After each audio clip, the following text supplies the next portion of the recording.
Benjamin Debutet, Sébastien Leroy et Stanislas Borowski m'ont rejoint à présent. Alors, concrètement, qui sont-ils? Benjamin Debutet, c'est le co-founder et Chief Officer Sales and Marketing chez DC Brain. Sébastien Leroy, c'est le directeur du Daer Lab de chez Daer. Et Stanislas Borowski, le Head of Daer Lab. Vous vous connaissiez avant? J'imagine sur chez Daer, oui, mais avec... Bien sûr, ouais. Alors, qui est DC Brain et que fournit DC Brain? On va commencer par vous, Benjamin Debutet. Bonjour, alors DCY, nous on est une start-up, on est éditeur de logiciels, on a créé un logiciel basé sur des technologies d'intelligence artificielle qui permet au final de comprendre, modéliser et d'optimiser des réseaux, en particulier des réseaux logistiques. Ouais. Et on a mené une expérimentation, un projet avec Daer sur l'ordonnancement de colis en entrepôt pour un projet qu'on va évoquer aujourd'hui. Voilà. Votre présence ici à l'usine extraordinaire? On est avec Daer, on a été invité par Daer. On illustre vraiment l'open innovation, c'est innover à plusieurs, donc c'est aussi innover avec des startups et le monde extérieur dans lequel on va aller chercher de la technologie, des savoir-faire externes pour les travailler en interne dans nos métiers. Et c'est exactement le cas avec DC Brain. Qu'est-ce que ça veut dire l'intelligence artificielle en réseau? Voilà. Qu'est-ce que ça veut dire l'intelligence artificielle? Il faudra un peu de temps il y a plein de définitions. Pour les réseaux? Alors globalement, en fait, c'est utiliser la data la data pour mieux comprendre ce qui se passe dans un réseau et du coup mieux comprendre comment on pourrait optimiser ce réseau. On expliquera un peu le projet, mais in fine avec Daer, en fait, on a permis d'aller faire de l'optimisation d'ordonnancement de colis dans un entrepôt. Et l'idée, c'est d'aider en fait les opérationnels sur le terrain à mieux gérer ce type de problématique. Comment se passe la collaboration avec Daer? Bien. Concrètement? Alors, très bien, et c'est justement tout l'objectif de l'open innovation, c'est comment on connecte un monde industriel comme Daer, qui fait 1,2 milliard de chiffre d'affaires, un peu plus de 10 000 personnes, avec ce monde des startups qui va très très vite et qui travaille sur les nouvelles technologies. Et donc justement, Daer a mis en place une structure qui s'appelle le Daer Lab et qui a pour vocation de faire le pont entre ces deux univers et faire le pont entre les nouvelles technologies et les métiers de Daer. Donc c'est une structure qui est là pour travailler dans ces méthodologies agiles, dans la méthodologie test and learn. Apprenons vite, trompons-nous vite, mais soyons sûrs que ce que l'on fait, on le fait bien et on le fait vite.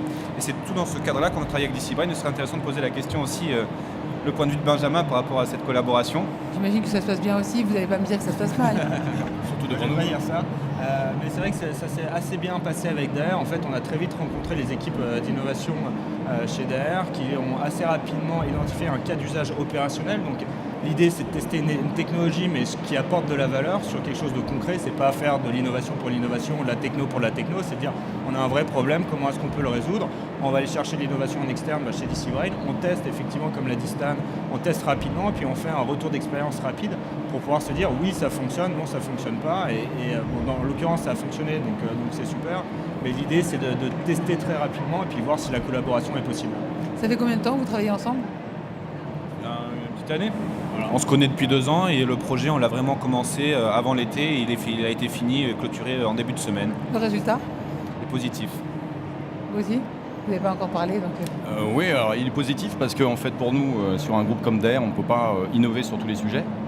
Et puis c'est pas forcément les plus gros qui aujourd'hui vont résister au changement, c'est les plus agiles. Donc sur tout ce qui est technologie numérique, intelligence artificielle, blockchain ou autre, nous c'est pas notre cœur de métier d'innover, on est quand même des acteurs de l'aéronautique. Et là, la collaboration, elle est très pratique parce que ça va vite. On a des quick wins qui sont quand même rapides dans l'usine. Donc les gars de chez nous sont capables de recevoir un peu on va dire ce qui est les produits bénéfiques par rapport à l'investissement qu'on y met. Et là-dessus, pour nous, c'est une collaboration extrêmement efficace. On ne peut plus être industrie et ne pas être digital aujourd'hui. Vous pouvez plus dire j'ai une stratégie digitale. Vous êtes obligatoirement digital.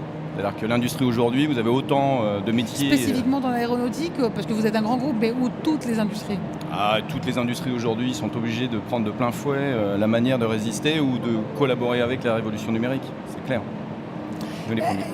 La collaboration avec des startups, ça vous pallie aussi ce problème de recrutement qu'ont souvent les industries? Ça peut. En fait, on ne peut pas absorber toutes les compétences nécessaires pour faire toutes les technologies ou les aborder de manière efficace. Donc il faut à un moment donné qu'on puisse travailler avec des compétences qui sont à l'extérieur, des compétences qui sont sur la data analyst, qui vont être mathématiques. Et ça, aujourd'hui, nous, on ne peut pas les absorber en totalité. Et donc là-dessus, le fait de s'associer avec d'autres entreprises, dont la partie start-up, ça nous permet effectivement à flairer peut-être des compétences qu'on va peut-être absorber demain, mais en tous les cas qu'on ne peut pas tout de suite absorber dans l'entreprise. Il y a un clash de mentalité entre le monde de l'industrie et le nouveau monde des startups ou pas? De mentalité, je pense pas, parce qu'on a tous envie de progresser. De façon de travailler peut-être? En revanche, effectivement, sur la temporalité, oui, ça c'est différent, façon de travailler un peu. La startup, elle va essayer d'être en mode agile, donc de tester encore plus vite et d'avoir des retours d'expérience encore plus vite, même si les industriels comme DR s'y mettent de plus en plus. Et sur la temporalité, oui, c'est évident, une startup, c'est une espérance de vie plus courte qu'un grand groupe fondé depuis plus de 100 ans. Donc c'est des sujets qui, oui, effectivement, c'est un peu différent. C'est pour ça que c'est important pour une boîte industrielle de mettre en place ce genre de lab qui De font lab, le pont, qui vraiment font, le ouais, pont, que le ce soit SaaS, le pont culturel, ouais. le pont technologique, qui est vraiment le SaaS, où les deux mondes se mélangent et les deux mondes arrivent à fonctionner et à co-travailler ensemble. Puisque vous, du coup, vous comprenez les deux langages, c'est ça? Exactement. Vous faites le traducteur. Exactement, c'est un peu le SaaS de décompression où on traduit le monde de DR, comment il fonctionne, etc., avec le monde des startups. C'est aussi une mentalité. Et donc, dans ce lab, il faut avoir avant tout cette mentalité, cette volonté d'innover avec l'externe et de s'ouvrir au monde, vraiment au monde externe qui bouge vite et de voir comment on peut s'en servir pour améliorer la compétitivité, Mais la performance. En un an de collaboration, on peut être sûr que c'est bien, oui, on n'a pas assez de recul et que vous n'êtes peut-être pas satisfait, il faut peut-être faire plus ou vous êtes satisfait? Si vous voulez, c'est toute la philosophie de ce qu'on appelle les POC, donc les Proof of Concept. C'est des projets courts qui vont très vite et qui ont pour objectif de passer un peu d'Easybrain à la table à la secousse pour voir ce qu'il y a dans le ventre et si ça correspond vraiment à une problématique et à un enjeu métier. Et là, c'est le cas, donc maintenant, on va aller plus loin dans l'aventure. Benjamin Debutet, Sébastien Leroy, Stanislas Borowski, merci à tous les trois et très bonne continuation. Ici, c'est Merci. extraordinaire. Merci beaucoup. Merci. Merci beaucoup.